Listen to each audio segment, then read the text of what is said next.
toutes et à tous, j'espère que vous allez bien. Aujourd'hui pour cette nouvelle vidéo, on se retrouve pour une vidéo pour parler de football, Euro 2020. Et on va parler des groupes tout simplement de l'Euro 2020. Donc le tirage complet pour connaître tout simplement les groupes se déroulera le 30 novembre 2019. Pour connaître tout simplement chacun des groupes de l'Euro 2020 de la phase finale. On connaît quand même au moins une équipe par groupe par le fait que cet Euro 2020 pour la première fois va être organisé dans plusieurs pays. Donc il y a des nations hôtes qui vont donc accueillir les matchs et elles possèdent donc un groupe. C'est pareil, donc pour le groupe A on a l'Italie. Donc c'est sûr que l'Italie fera partie de ce groupe A. Pour le groupe B, on connaît plusieurs équipes. Alors là, c'est un peu plus bizarre, c'est pour des raisons diplomatiques parce que certains pays ne s'entendent pas, donc peuvent pas s'affronter. Donc c'est pour ça que Belgique, Russie, Danemark se retrouvent ensemble. C'est un peu plus compliqué que ça, mais c'est un petit peu le principe. Donc voilà, donc déjà un beau groupe, hein. Belgique, Russie, Danemark, c'est quand même trois belles équipes et Belgique un peu qui sort du lot. Groupe C avec Ukraine, Pays-Bas. Pareil, la Ukraine qui a fini premier et Pays-Bas qui a fait fini deuxième de ce groupe, ben, il y avait l'Allemagne. Pareil, ça va être un beau groupe, le groupe C. Groupe D, Angleterre. Groupe E, Espagne. Groupe F, Allemagne. Et voilà, donc ça va du groupe A au groupe F pour l'Euro.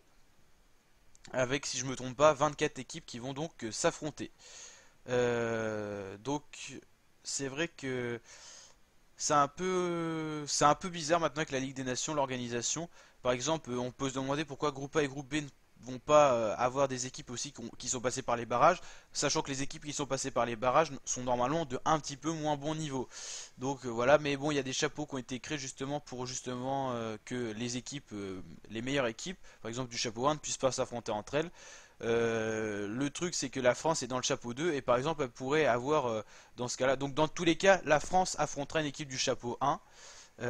C'est sûr que ça va être compliqué déjà à jouer et puis on peut en chapeau 3 prendre le Portugal. Donc par exemple un groupe France, Italie, Portugal pourrait faire très mal si on imagine en chapeau 4 la qualification de la Serbie. Ça pourrait être un groupe de la mort comme on appelle ça.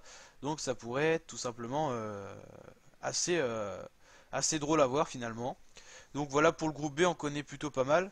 Déjà, Belgique, Russie, Danemark ou Pays de Galles ou Finlande. Voilà, et là, groupe A, c'est un petit peu pareil. Et après, il y a des groupes qu'on connaît pas trop. Donc normalement, si je me trompe pas, dans le groupe B, on devrait pas avoir la France. Voilà, donc c'est un peu spécial et donc on se retrouvera sur ma chaîne YouTube le 30 novembre pour suivre ce tirage au sort, peut-être en direct, en live, en tout cas on fera une vidéo bilan, ça c'est sûr. Je vous rappelle que sur ma chaîne YouTube vous pourrez suivre l'Euro 2020 en intégralité, on a déjà fait les qualifications, on va les continuer parce que les barrages arrivent en fin mars, du 26 au 31, et je vous dis à très bientôt pour de nouvelles vidéos, n'hésitez pas à vous abonner, activer la petite cloche et ciao la team.